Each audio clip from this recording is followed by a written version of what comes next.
교회 다른 그 소식들은 교회 주보를 참고하시면 되고요. 특별히 교회 카카오톡방에 이제는 저희가 종이로 그 신청을 받지 않고 앱으로 다 신청을 받습니다. 근데 다만 나는 아직 기술이 적응하기가 싫다, 나는 인간적인 것이 좋다라고 하시는 분들은 우리 동세현 자매에게 수련회 내가 가노라고 이렇게 말씀해 주시면 동세현 자매가 대신 이렇게 신청해서 모으도록 하겠습니다. 다시 한번 기도하고 같이 말씀 나누도록 하겠습니다.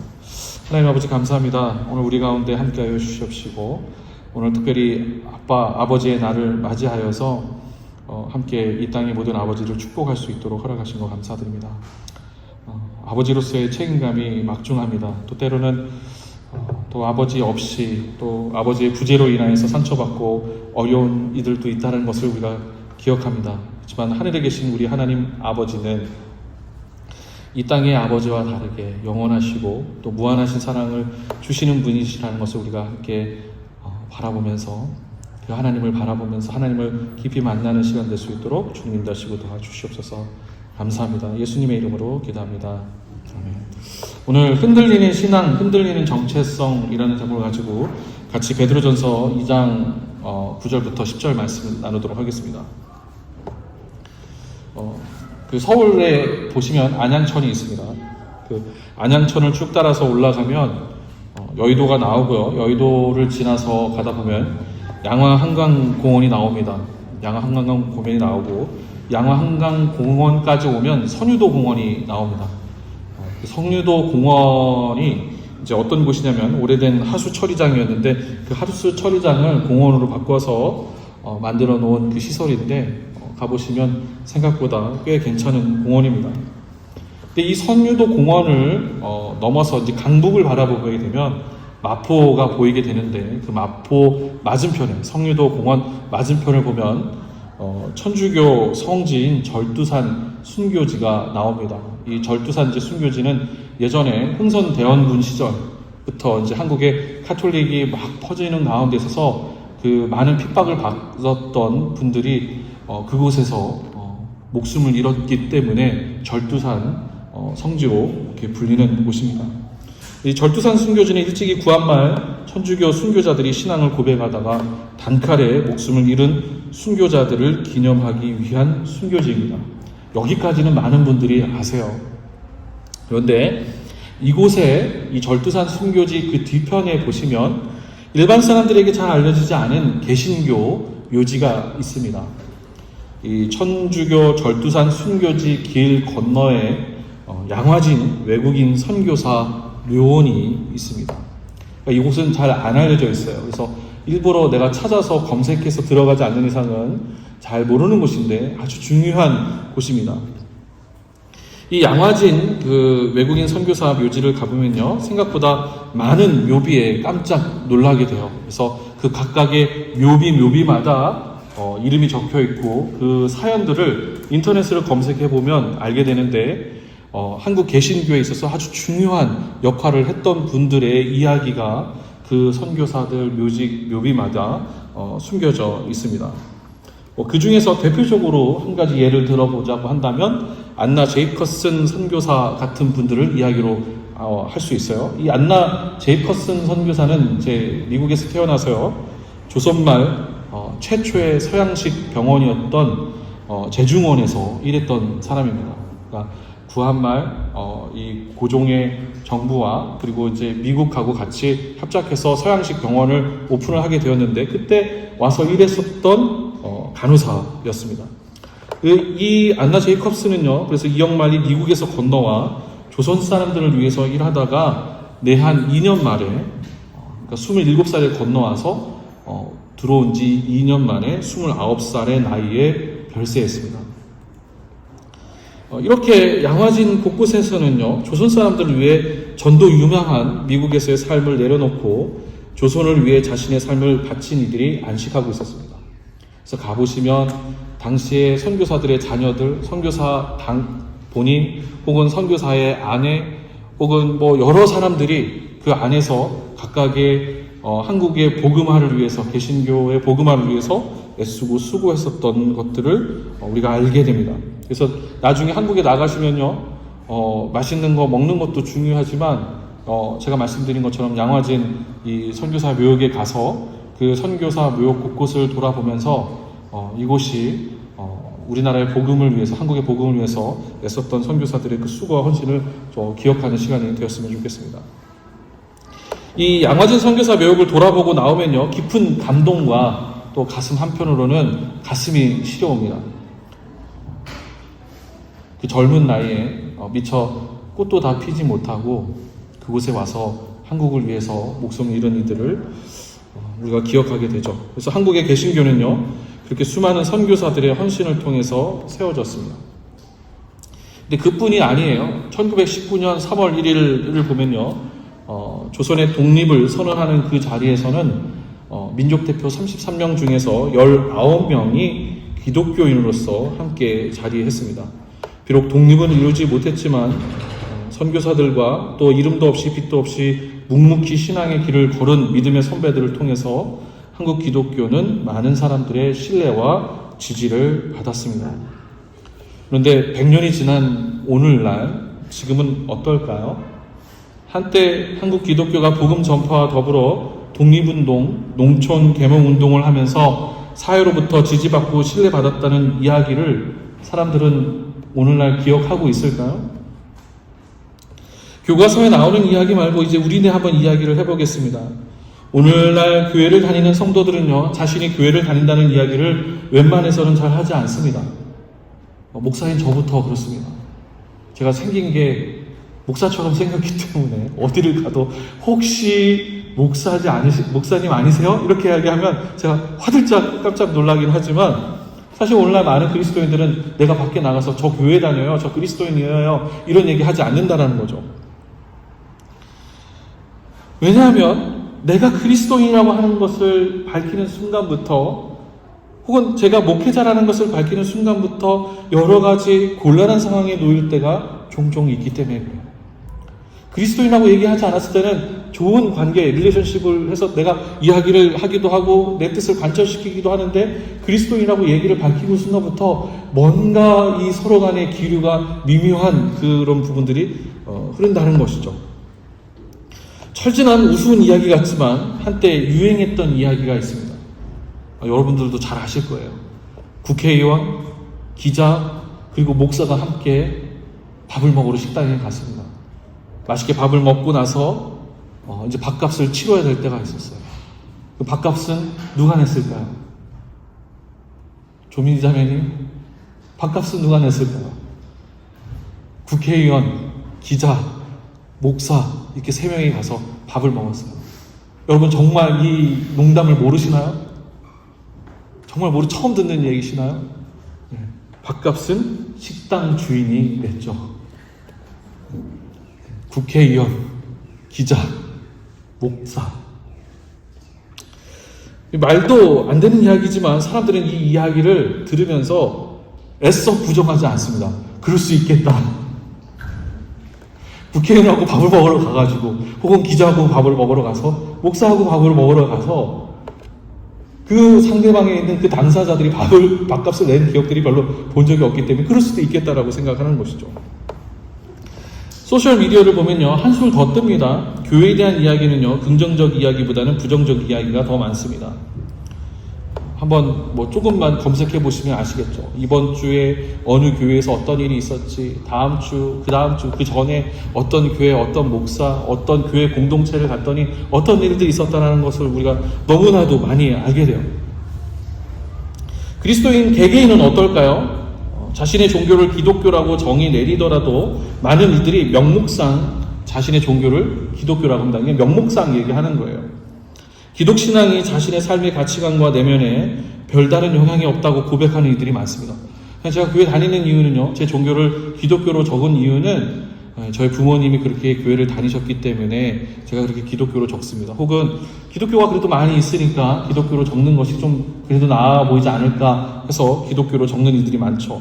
오히려 많은 사람들이 교회를 다닌다라고 이야기하고 있지만 기독신앙이 내 삶의 중요한 가치관 가운데 영향을 끼치지 않는다라는 겁니다.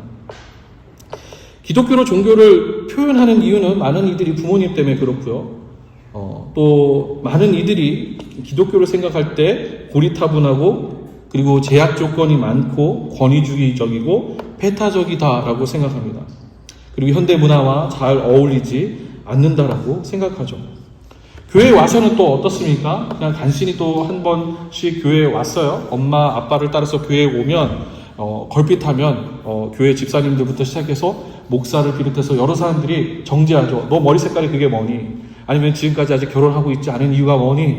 생육하고 번성하라고 했는데, 혹은 지금 아직 취업하고 있는지, 취업했느냐라는 등 수많은 이야기들을 통해서 이 자리, 교회의 자리에 어렵사리 온 사람들에게 불편함을 주죠. 그리고 아직 그 나이 먹도록 그렇게 있어서는 안 된다. 혹은 그 사람의 삶 가운데 깊이 개입하려고 얘기합니다. 또 한편으로는 제 멋대로 화를 내기도 했다가 제 멋대로 용서를 하기도 하죠. 사회적 인식이 그렇게 좋지 않습니다. 이게 교회 밖에서 교회 안으로 들어오는 그 시각이 그렇다라고 한다면 교회 안에서도 크게 다르지 않습니다.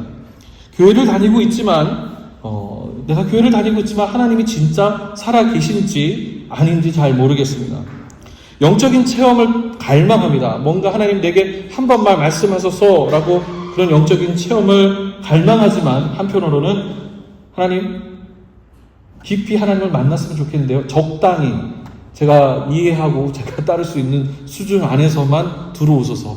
저로 하여금 하나님 너무 역사하셔서 제 삶이 깊이 교회에 혹은 기독교에 인벌브되지 않도록 하나님 우리 서로 간에 적당한 거리를 두셨으면 합니다. 이게 우리의 모습이기도 하죠. 그래서 솔직히 이야기해서 신앙생활이 무엇인지 잘 모릅니다. 그렇게 끌어주는 사람도 없고 그렇게 끌어가기도 원치 않고 적당히 교회에 와서 예배 드리고 잘 안 보이는 쪽으로 있다가 이렇게 가는 것이 좀 편한 신앙생활이다라고 생각을 하죠. 근데 사실 그 내면에는 바꾸고 싶은 마음도 있어요.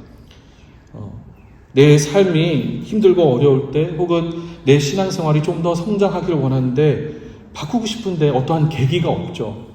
교회 안에 사람들이 많이 있는 것 같지만 진짜 나를 하나님께로 인도할 사람은 없는 것 같습니다. 여기까지가 오늘 우리가 이 시대에 우리가 믿는 기독신앙에 대한 인식입니다. 100년 전 조선에 와서 복음을 전한 이들의 수고와 그 헌신이, 순교와 헌신이 무색한 시대가 되었습니다. 우리는 어떻게 해야 할까요? 우리는 왜 이렇게 신앙생활을 하면서 흔들리고 그리고 우리 삶 가운데 정체성, 우리 삶 가운데 내가 예수를 믿는 사람으로서 교회를 다니는 사람으로서 어떻게 살아야 하고 내 정체성은 어디에 둬야 할까요? 오늘 본문을 통해서 함께 생각해보고 말씀을 통해서 깨워지고 세워지는 시간이 되기를 한번 소망합니다. 오늘 우리가 나누고 있는 그 베드로전서는요, 사도 베드로가 초대 교회의 성도들에게 보낸 편지입니다. 그런데 이 베드로서 1장 1절부터 보면요, 이 편지를 받는 수신인들, 편지를 받는 사람들은 우리와 같은 이민자들이었어요. 한번 보세요. 1장 1절을 보시면 예수 그리스도의 사도인 베드로가 본도와 갈라디아와 갑바도기아와 아시아와 비두니아에 흩어져 사는 나그네들인 택하심을 입은 이들에게 이 편지를 씁니다. 여기서 이야기하고 있는 본도는 이스라엘을 얘기하는 것이 아니라 본토스라는 그런 실제 그 지역을 이야기하는 거예요. 그러니까 이 편지를 받고 있는 모든 대상은 이민자들이었어요. 그런데 한번 생각해 보세요. 1세기경의 이민자의 삶은 어땠을까요? 1세기경의 이민자의 삶은 쉽지 않았어요. 언어가 다르고 문화도 달라요. 우리가 캐나다에서 다양한 일들을 겪고 있는 것처럼 그들도 이런 어려움들을 겪었어요. 더군다나 예수 그리스도를 믿는 그리스도인으로서 1세기에 사는 것은요, 결코 쉽지 않았어요. 오늘날은 그래도 우리가 교회 가서 예배드리고 신앙생활을 하는데 제약은 없지요. 내 스스로가 제약을 둘 뿐이지 사실은 우리가 신앙생활을 하는 데에는 아무런 제약 조건이 없어요. 하지만 그 당시에는 달랐어요. 신앙생활을 하는 것 자체가 고달팠습니다. 왜냐하면 로마 전체가, 지중해 전체가 로마의 황제를 신으로 추앙하며 섬겼는데 그 가운데에서 다신화된 그 상황 가운데서 하나님만을 그리고 예수 그리스도만을 섬긴다는 것이 쉽지 않았기 때문이에요. 그런데 이민자로 살아가는 것이 상당히 고달프고 어려운데 1절을 보면요. 이 베드로전서 1장 1절을 보면요. 베드로는 이민자로서 살아가는 그들에게 나그네라고 칭하면서 놀라운 이야기를 합니다. 나그네들인, 흩어져 사는 나그네들인이라고 얘기하고 그 다음 구절을 보면 택하심을 입은 이들이라고 이야기를 해요. 나그네로 그리고 힘들고 어려운 삶, 정체성이 흔들리고 기독신앙을 유지하게 하기 어려운 삶. 그러니까 우리가 이민자로 와서 살 때 우리의 삶이 어떻습니까? 우리가 첫 번째 퍼스트 랭귀지가 한국어지 않습니까? 한국어로 쓰고 한국 밥을 먹고 한국 사람들이 이야기하고 하는 것들이 편하지 않습니까? 그래서 우리가 만약에 캐나다 사회에서 좀 더 정착해서 좀 더 이 캐나다 사회 주류 가운데 들어가려고 한다고 하면 그게 얼마나 힘들고 어렵습니까? 그래서 우리가 이 캐나다에서 살면 살수록 참 삶이 쉽지가 않다, 어렵다, 때로는 정체성이 흔들리죠. 내가 여기서 지금 10년 이상씩 살았다라면 한국으로 돌아가면 여러분 그 현재의 삶을 유지할 수 있으실 것 같아요? 지금 여러분의 삶이 생각이 많이 바뀌었는데요. 제가 지난주에 이제 텍사스 총회를 갔다 왔지 않습니까? 저도 어느새 이제 캐나다의 문화 가운데 젖어들어서 미국에 갔더니 미국이 잘 이 문화가 안 맞는 거예요. 텍사스에 가서 이 텍사스에 있는 목회자들하고 같이 교제하고 미국에서 전역에서 온 목회자들하고 교제했는데 불과 이 보더 라인 하나만 넘었을 뿐인데 문화가 달라요. 생각이 달라요. 굉장히 어렵죠. 적응해서 산다는 것 자체가. 어렵고 힘들고 어려운 삶인데 여기 베드로가 뭐라고 이야기하냐면 이렇게 힘들고 어려운 삶을 하나님의 택하심을 입었다라고 말해요. 베드로의 이 표현은요, 당시 나그네요 이민자로 아둥바둥 살아가는 이들에게 굉장히 놀라운 이야기예요. 우리가 지금 아둥바둥 살아가잖아요. 어떻게 해서든 정착하려고 렌트비 내고 어떻게 해서든지 조금이라도 좀 잘 살아보려고 아둥바둥 하는 가운데서 내가 돌아갈 수만 있다라면 내가 뭔가 내 터전을 옮길 수 있다라고 한다면 옮기겠어 라고 생각하는 게 우리 상황이잖아요. 그렇잖아요. 그래서 우리가 로또도 한 번씩 사고 로또 맞기만 해봐라. 이 캐나다 밴쿠버 빠이빠이 하고 내가 원하는 대로 살고 싶은 대로 가서 살고 싶다라고 생각하는 것이 우리 생각이잖아요. 그런데 그렇게 살고 있는 사람들에게 택함을 입었다라는 거예요.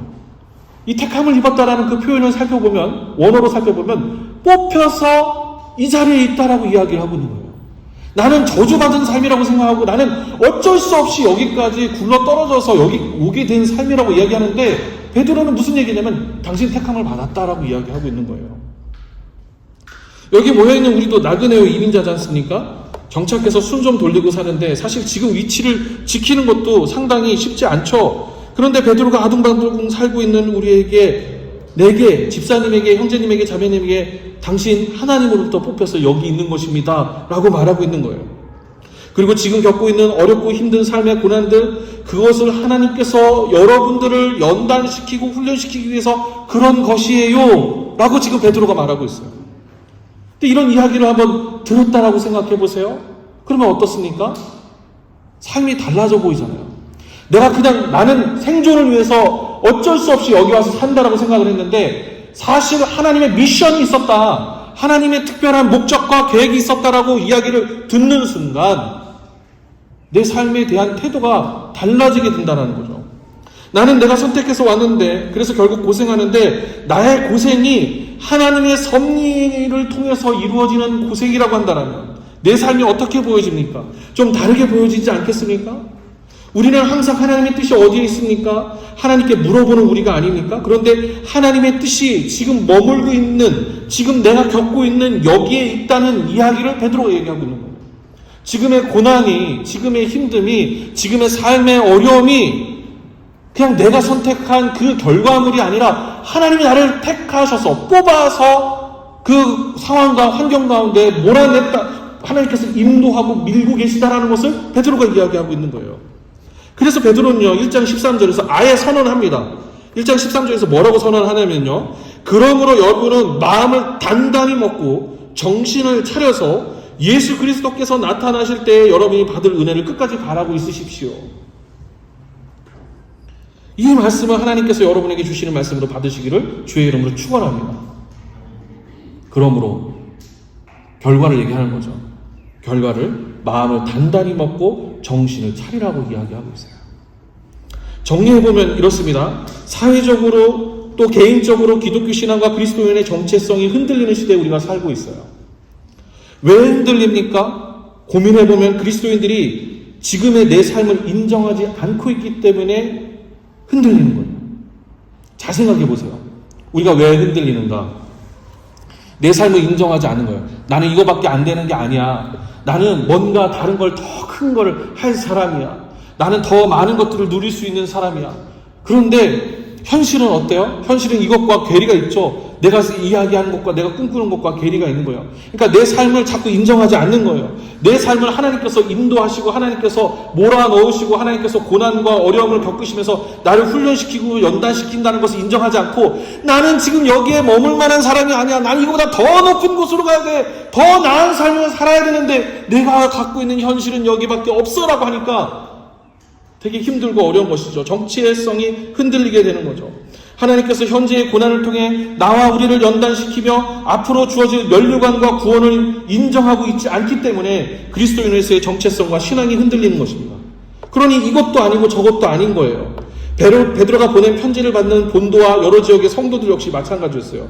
이것도 아니고 저것도 아닌 삶. 그래서 아무런 능력도 없는 그저 바람에 흔들리는 삶인 성도들에게 베드로는 지금 당신의 자리가 당신의 고난이 하나님이 뽑으셔서 그 자리에 있게 하셨다는 것입니다. 하나님의 섭리와 역사가 있는 자리라는 거 얘기하고 있는 거예요. 이게 인정이 안 되면요, 삶이 힘들어요. 이게 인정이 안 되면 뭘 해도 만족이 없어요.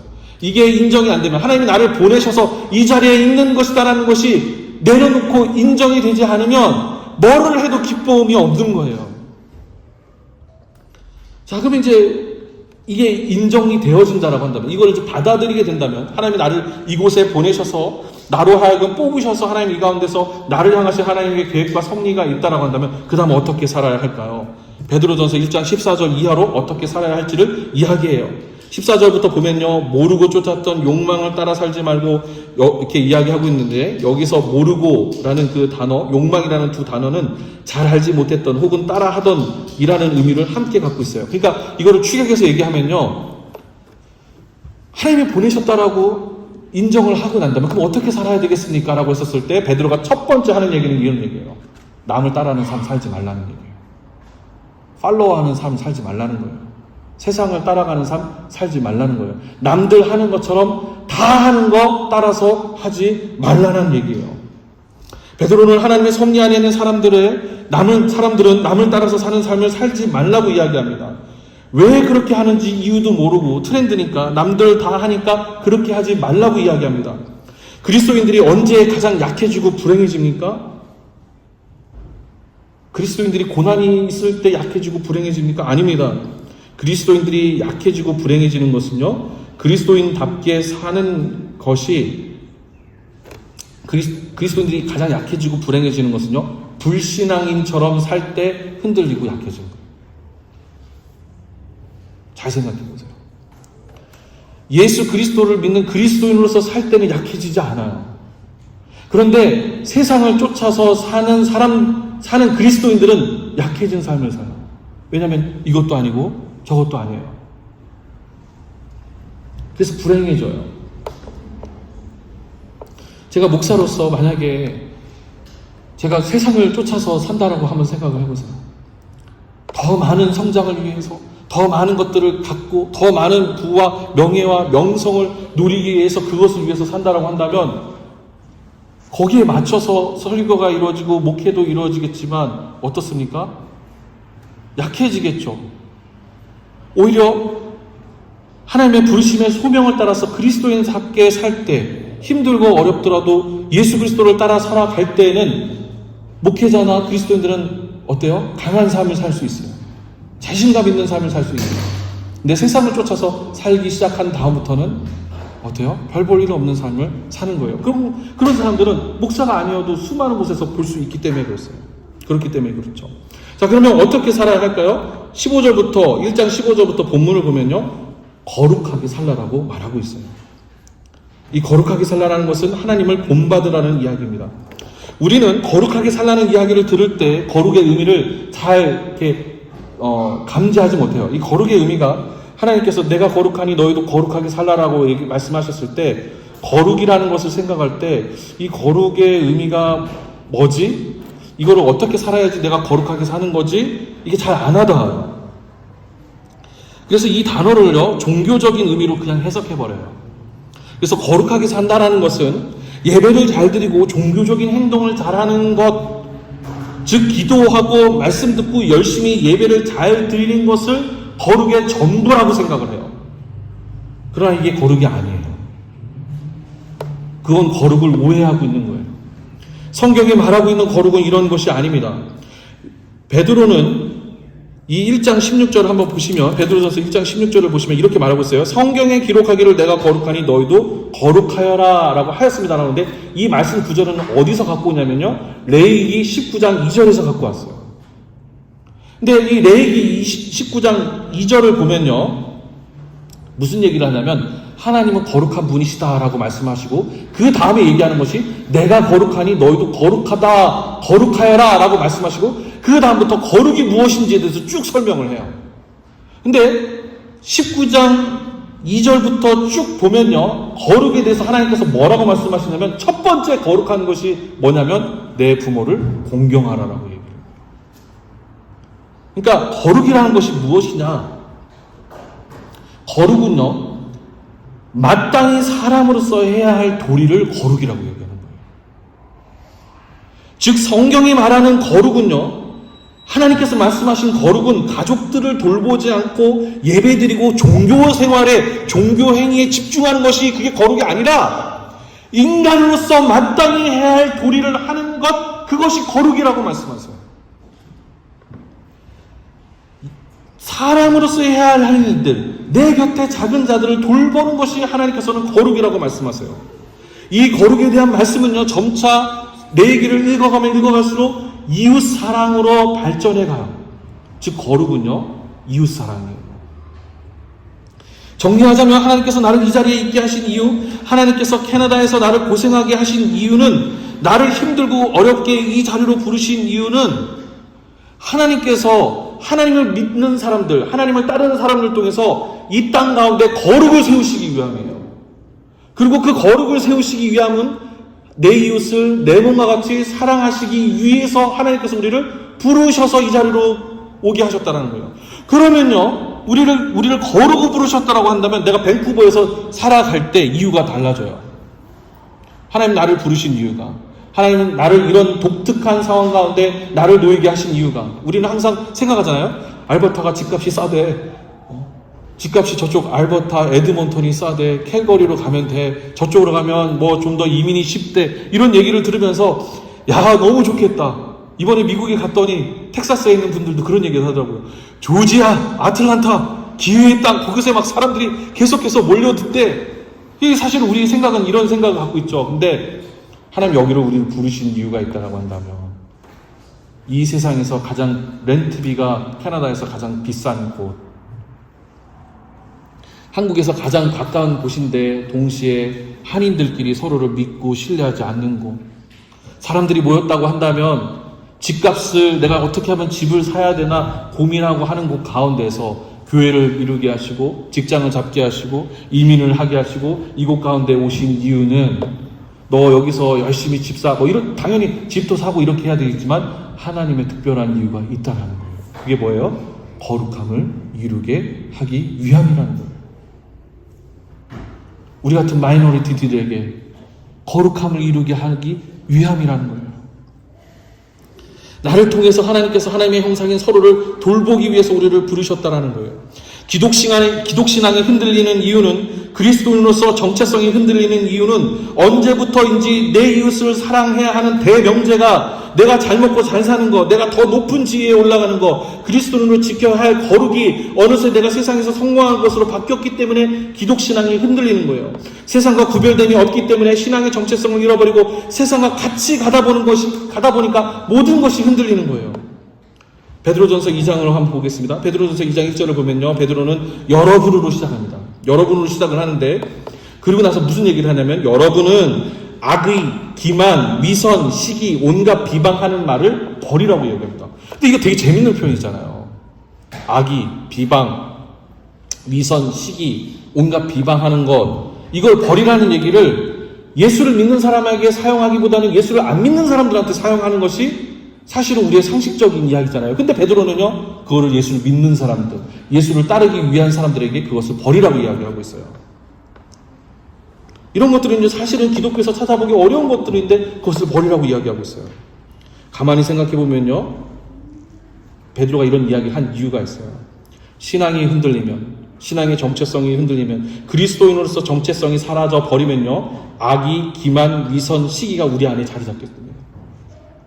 오히려 우리가 오랫동안 그리스도인으로 살았기 때문에 세상에 더 많이 뒤처졌다라고 생각되기 때문에 더 빠르게 더 많이 악의, 기만, 비방, 위선이 우리 가운데 자리 잡습니다. 세상에 들어오게 됩니다. 그리스도인으로서 정체성이 사라지게 되면 더 많이, 더 빨리 그렇게 하게 됩니다.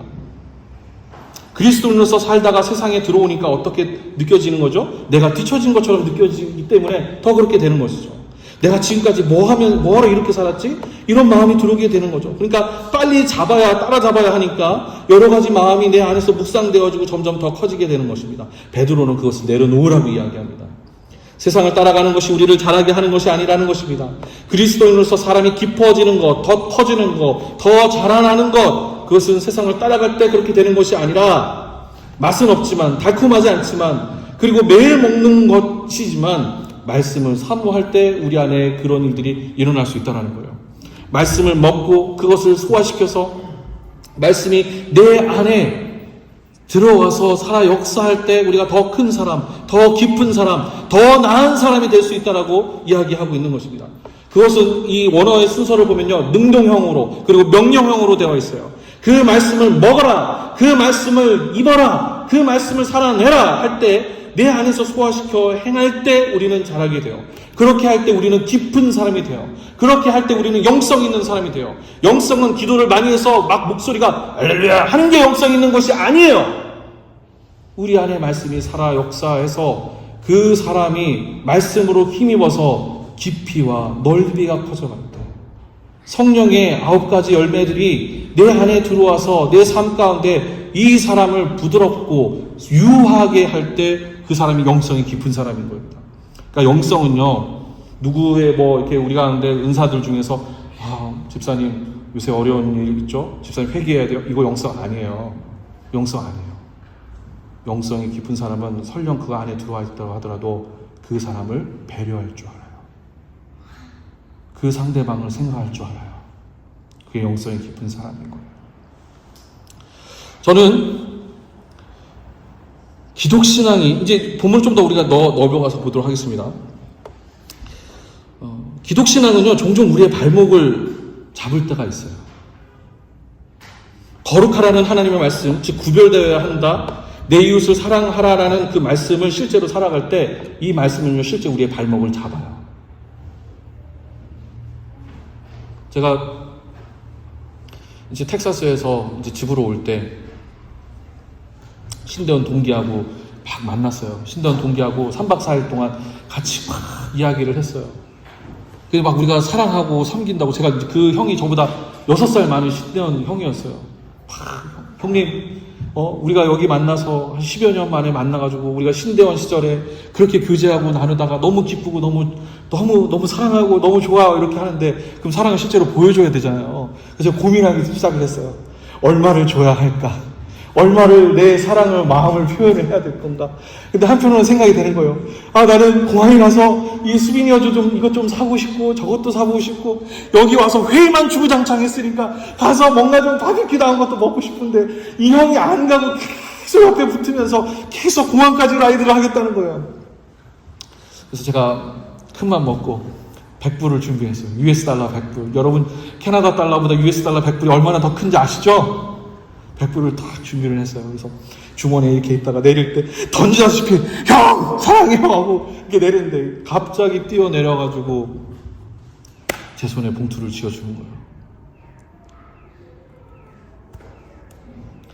제가 제 말씀을 준비하면서 이웃사랑이 걸리는 거예요. 우리로 하여금.